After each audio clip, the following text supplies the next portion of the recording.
はいどうも、ポチです。青春世界で舞がマキに手渡した枯れ草と飛んでいた鳥。この2つが表す衝撃の事実に皆さんは気づきましたでしょうか？ということで本日も149話の考察を行っていこうと思います。本動画は最新話までのネタバレを含みますのでご注意ください。また本日も21時から YouTube ライブを行いますので、お時間がある方はぜひ覗いてみてください。それでは早速やっていきましょう。レッツ領域展開。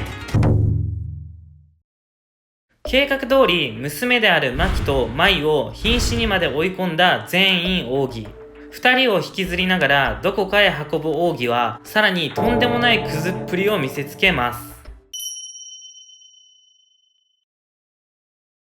前回に引き続き、あくまで自分が当主になれないのはマキとマイのせいだと言い張る奥義。148話のラストで涙を流していたことから、実は奥義はいいやつなんじゃないかというコメントもあったんですが、どうやらあの涙は娘たちのせいで当主になれない自分かわいそうというクズオブクズな涙だったみたいです。実の娘を躊躇なく傷つける奥義。公式ファンブックでも直人は実力で当主になったと説明されていたことから、奥義はただの現実逃避妄想クズ野郎で間違いないと思います。しめ縄の飾られた部屋にマキとマイを投げ入れる奥義。どうやら部屋に飼われている呪霊たちに2人を食べさせて殺害するつもりのようです。マキに対して真正面からフィジカルギフテッドを否定する奥義なんですが、どちらかというとマキを否定しているというよりもフィジカルギフテッド持ち自体を否定しているように聞こえますよね。かつて全員毛でぐれて家を出てしまった伏黒当時。もしかしたら奥義は当時とも何かしらの因縁があるのかもしれません。満身創痍の状態で収監されてしまったマキとマイ。しかしそんな中でも意識を何とか保っていたマイは意識のないマキに精神世界を通して話しかけます。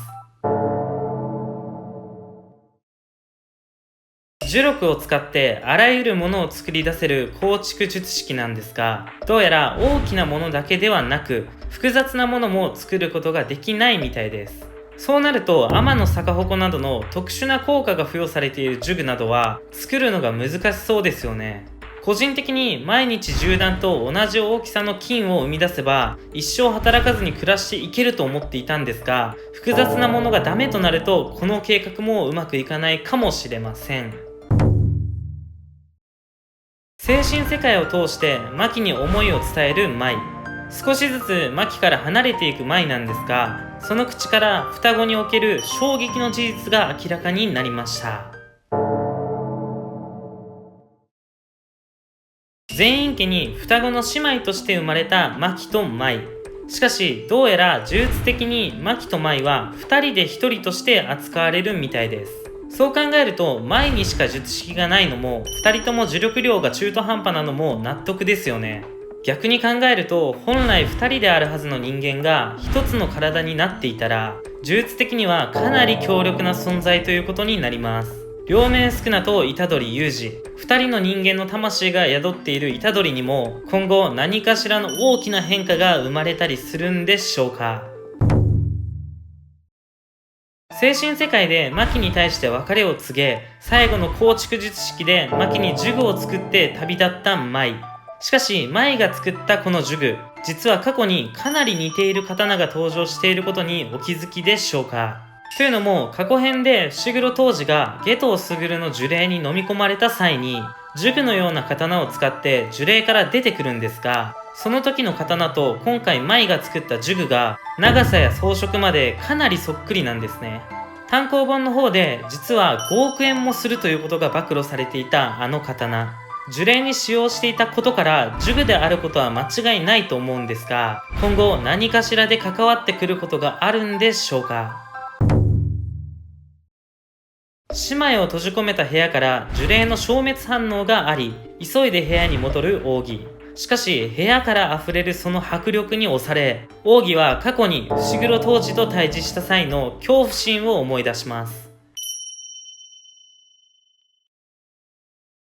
天与呪縛を受けながらも一般人並みの呪力はあるという中途半端な体質だったマキ。しかし舞がその呪力を全て奪ったことで、マキはあの伏黒当時に限りなく近づくことに成功したみたいです。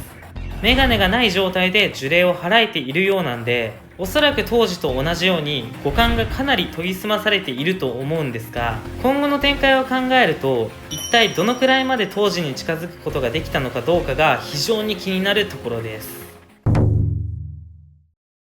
ついに覚醒し一瞬で奥義を撃破したマキ。それと同時に精神世界で舞が渡した枯れ草と飛んでいた鳥の意味がようやく見えてきました。148話と149話のタイトルになっている足を含む。これはおそらく足を含む狩りということわざから取っていると思うんですが、このことわざは狩りが海を渡る際に枯れた足を含むことから来ているため、準備万端というような意味があります。精神世界で舞から枯れ草を渡され、その後覚醒することができたマキ。もしあの枯れ草が枯れた足であり、飛んでいた鳥が狩りだったのであれば、準備万端になったのはマキであり、あの狩りはマキ自身のことを表していたのかもしれません。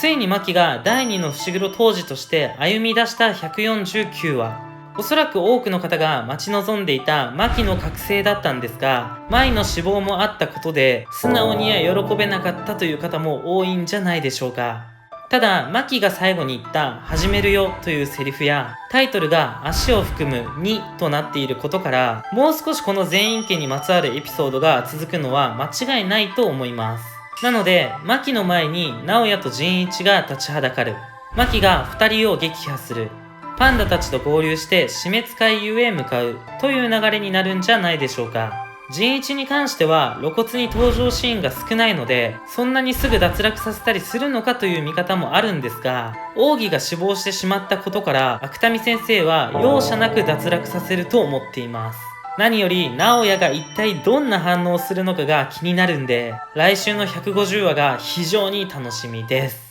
ということでいかがだったでしょうか。奥義の術式が構築術式ではなかったのも意外でしたよね。おそらくマキは回の特級くらいならもう倒せるレベルに覚醒したと思っているんで、ぜひ直哉に連敗する屈辱を味わわせてあげてほしいところです。それでは本日はここまでにしようと思います。ぜひチャンネル登録やグッドボタンも忘れなく。次の動画で会いましょう。バイバイ。